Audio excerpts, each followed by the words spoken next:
But now since you've been on your own entrepreneurial path, what would you say one or two of the most difficult parts are for you?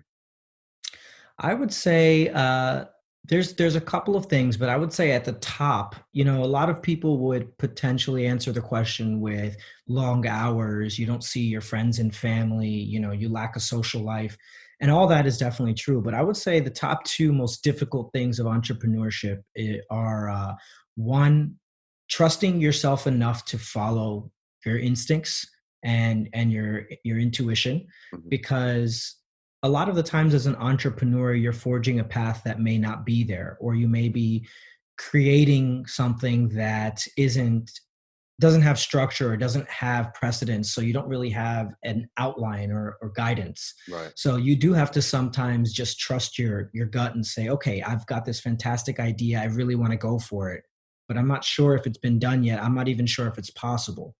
And I always refer back to it and call it the rookie mentality.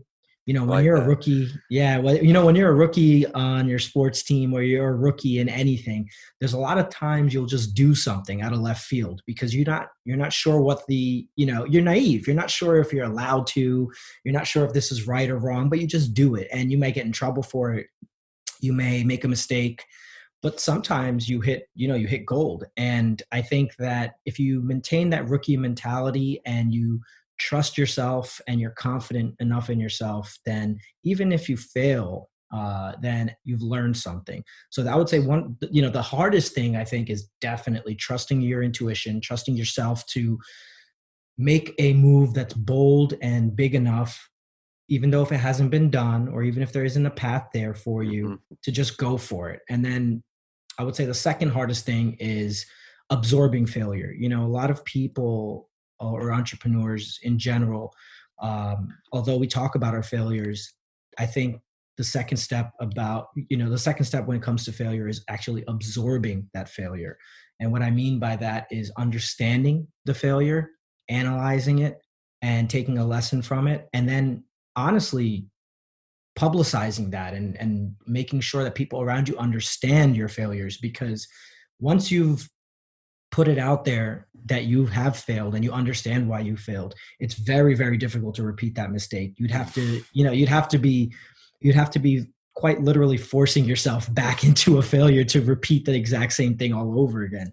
So absorbing failure, although extremely difficult, is very important.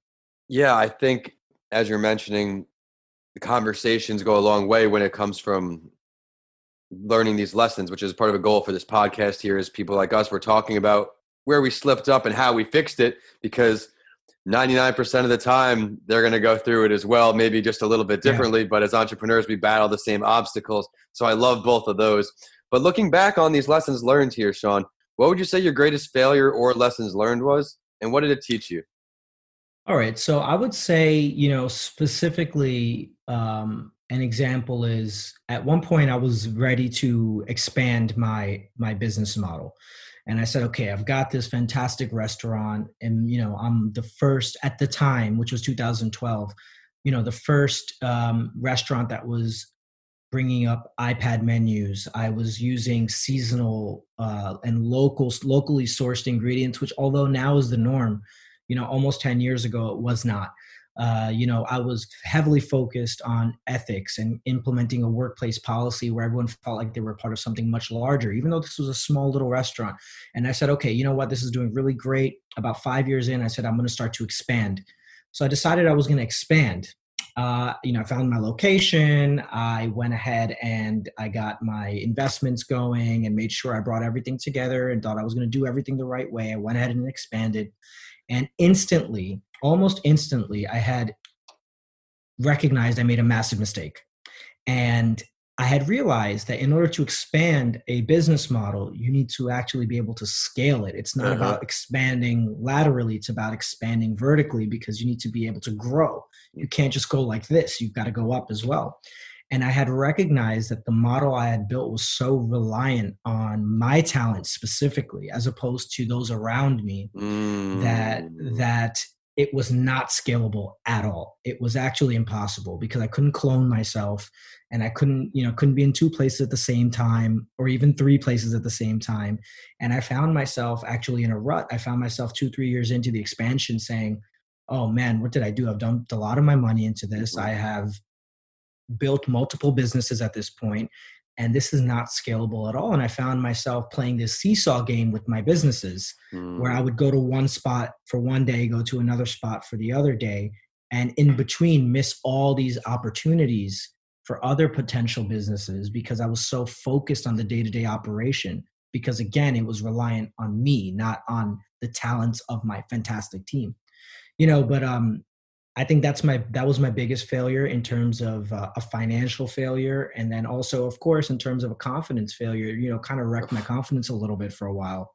yeah. However, I'd say my biggest lesson learned is that I would say I didn't even learn this lesson until after I decided to actually contract the businesses back. Mm-hmm. And it took, I would say, a year or two of settling down into my previous business, the original location, that's when the lesson actually came to fruition. And I said, oh, I've figured out what I did wrong. And what I had learned from it is not only that you have to be able to scale a business, and I don't want to use the term exploit, but emphasize the talents of those around you.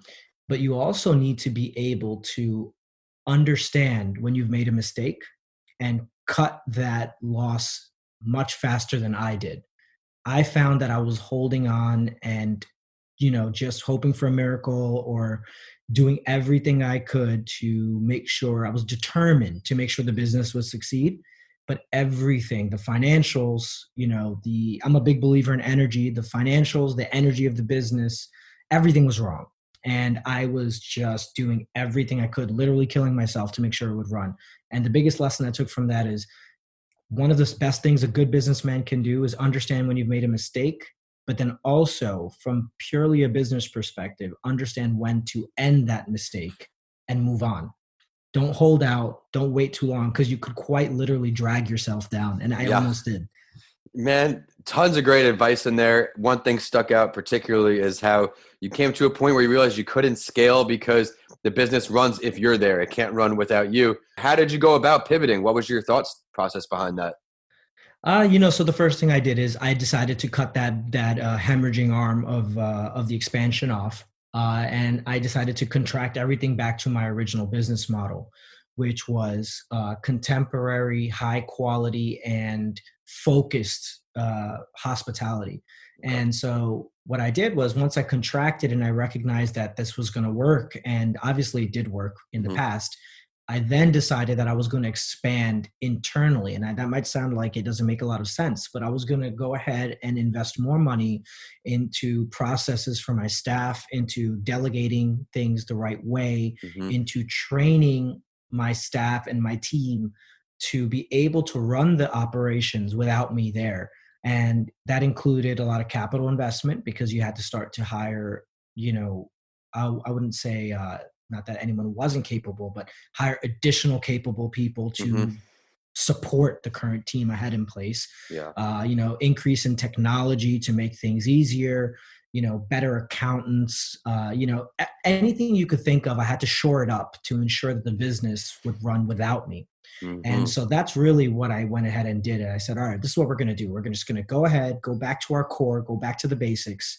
We're going to just add in all the structure and support possible. So that way, if and when I'm ready to expand again, I know I could turn around with my eyes closed and the core business will continue to run.